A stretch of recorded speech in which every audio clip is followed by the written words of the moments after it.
All right, guys. So this is a part two to this narration. Should they bring National Guard troops to Chicago? This is only going to be about 5 minutes, guys.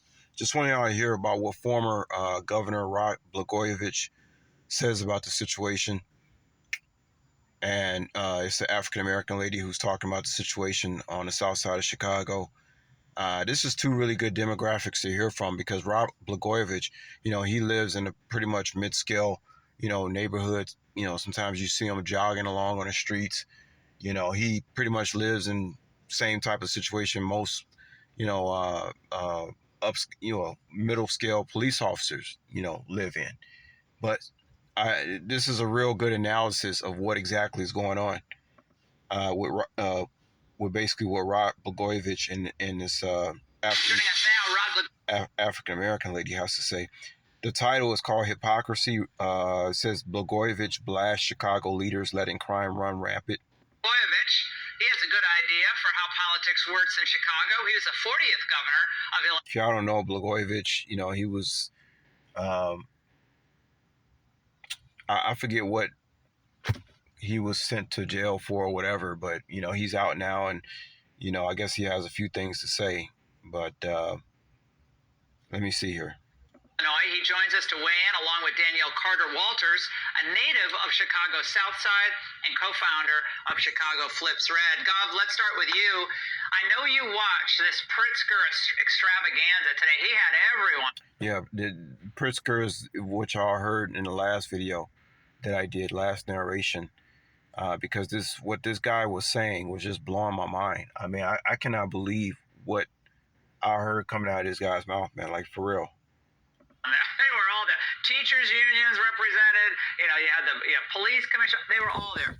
So he apparently is trying to argue, along with Johnson, that things are stupendously better, not perfect, but far better in Chicago, and that Trump's going there to guys, I don't know what level, what IQ you gotta have to know that things are out of control.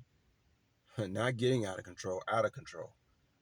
And then for a politician figure of a state to come on national TV and speak to the children. Yeah, I was going to say people, but actually speaking to people like they children, like they don't even know what the hell going on. I mean, if that's not gaslighting on, oh my God, like seriously. Cite violence. What do you say tonight? I hope President Trump comes to Chicago and can do in Chicago what he's done in Washington. There you go. No murders in Washington in 12 I might have to move to Washington, let me tell you. days. In Chicago, 254 people have been murdered in 233 days. You can honestly wake up in the morning and say somebody's going to get murdered today, and you can also say 80% of the people murdered will be black, because 80% of the murder victims in Chicago are black. And if this was happening in the neighborhood Pritzker and these white limousine rich liberals live in, he would not only beg Trump to bring the National Guard, he'd scream and shout for the Army, the Navy, the Marines, and the Air Force. This is hypocrisy with a touch of racism, and it proves that the Democratic Party today, Black Lives Matter only for their votes, not when it comes to keeping them safe in their disadvantaged neighborhoods. Now, Danielle, Chicagoans have been dealing with crime for decades, but your governor thinks it's kind of a big joke. Watch this. Here I am on the path on the lakefront at 6 a.m. on a Monday. And we got a lot of people running, having a great time. Doesn't feel like a hell. Guys, y'all hear this? The governor is on the lakefront at 6 a.m. to tell everybody how safe it is. Look, Elijah Muhammad told people in power, mainly the white people in power, that they had a problem with this Negro, with this slave, okay, inside of America. However, there's also a disposition that I have that these so-called American Negroes disobeyed God, disobeyed the Most High. I mean, look at my own personal situation. We don't need to talk about that. These Negroes are under punishment by Most High God, and the only ones that are being spared is like chosen ones like myself, and the ones that remain righteous in heart to God. Most black neighborhoods in America, I mean, let's just face it, these people, and it's crazy because they got the most Christian churches and liquor stores in those neighborhoods. But you best believe that Negroes are under punishment. Elijah Muhammad came, told America they had a problem with its slave, with its Negro. Um, tried to free the Negro, tried to tell Negro what they needed to do to reform themselves. They rejected the messenger, just like they always do, and that's why they're in the situation they in. Okay, guys, but we're just talking about what's going on in politics. I just can't believe how this governor is this gaslighting like this. This is unbelievable. The governor is on the lakefront at 6 a.m. and he says everything's okay. Okay. Here. In fact, everybody's having a great time and enjoying themselves. So I don't know who in Washington thinks that Chicago is some sort of hellhole, but you may need to look inward. Yeah, Danielle, he's trying to do the Gavin Newsom here, doing like the Trump troll. But we had 27 people injured over the weekend in violent events. People I talked to who've lived in Chicago for decades are afraid. They're still afraid. But we're supposed to. If I had a message to Trump, Mr. Trump, bring in the troops, please, because Illinois cannot handle. They need somebody to hold. They cannot handle their own business. They can't.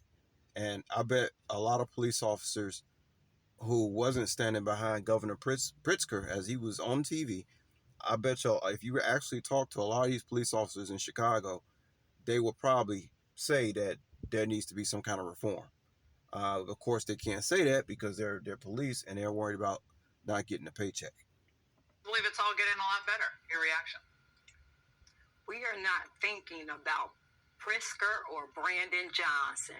Oh my God. We just had 4 mass shootings in the span of 1 month. 14 people got shot and 4 dead.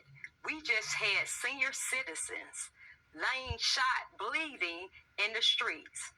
And let's not forget the gentleman who we saw, who was on Facebook Live, get robbed and shot while he was sitting in his car. So we don't care about anything these people are saying. Tell Brandon Johnson and Pritzker, if Chicago is so safe with Brandon Johnson especially, let's leave his 150 police detail. Fire them and walk around with no police detail. And Pritzker, no security. Come in my community, the south side of Chicago. Come over there and let's see you say how safe it is. You can't even sit in your car long. If you sit in your car, you know that it's a chance you're going to get carjacked, robbed, or shot. So tell him to come around in my neck of the woods and talk that. Yeah, Governor, I was driving through the south side about 3 weeks ago or so. To see a couple of people in the area, so I decided to drive around with a couple friends, and it was pretty gnarly, I gotta say. I mean, I love Chicago; it's an amazing place. I've spent a lot of time near the University of Chicago over the years, but the idea that this is like some nirvana of safety now. Yeah, gnarly isn't exactly the word. Is ludicrous. I mean, you can feel it. And you can feel the tension and the people there. It doesn't mean, it's terrible all the time, 24/7, no. But they want to... Let me tell you something. This place is, guys, Chicago is so delusional. You could be driving down the street and you will go from Asian college students to, next thing you know, a bunch of Negro bums within a matter of 3 blocks. Then after that, it'll be, upscale, middle-class white folks.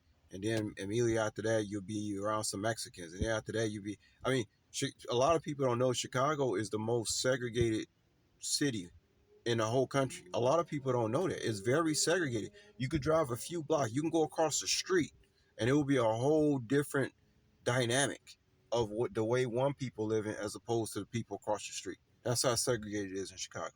This idea that if they just had more federal money, that things would be better. That's what they demanded today. Johnson and Pritzker want $800 million, I believe that's what they said, restored to Illinois and Chicago.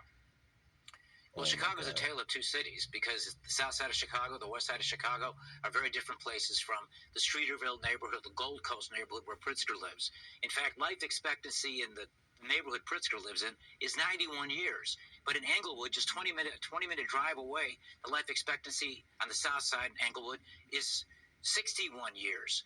Police officers are outnumbered by nearly 10 to 1, gangbangers to police officers. 12,000 police officers, more than 100,000 gangbangers. And those communities that are underserved with police presence are the ones who are facing these high crime rates. And here again, this isn't a black and white issue. It's really a moral issue. And when I was a governor back in 2008, I actually talked about sending the National Guard to help Mayor Daley and sending state resources to help Mayor Daley fight crime. So they've been talking about sending the National Guard since 2008. How can things, and I say that to say this, how could all the crime be going down like Pritzker say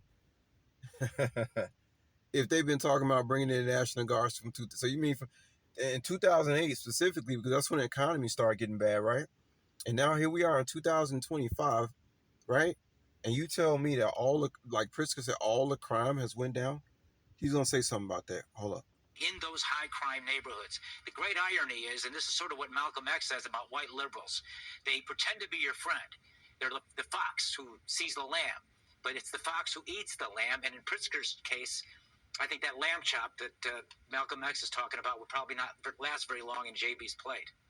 Danielle, do you think the average working person in Chicago would applaud this effort if indeed, again, we don't know what's going to happen. It may or may not happen. But would they applaud this effort or join the ranks of people opposing Donald Trump and the quote, dictatorial conduct?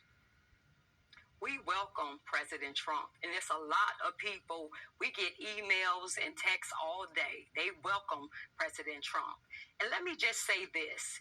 Anybody that's opposed of a president coming in to help our communities to be safer, help our communities from homicides, from robberies, carjacking, and especially in the election. I'm trying to figure out why are they calling Trump a dictator if he's trying to come in and help a city that obviously has incompetent officials.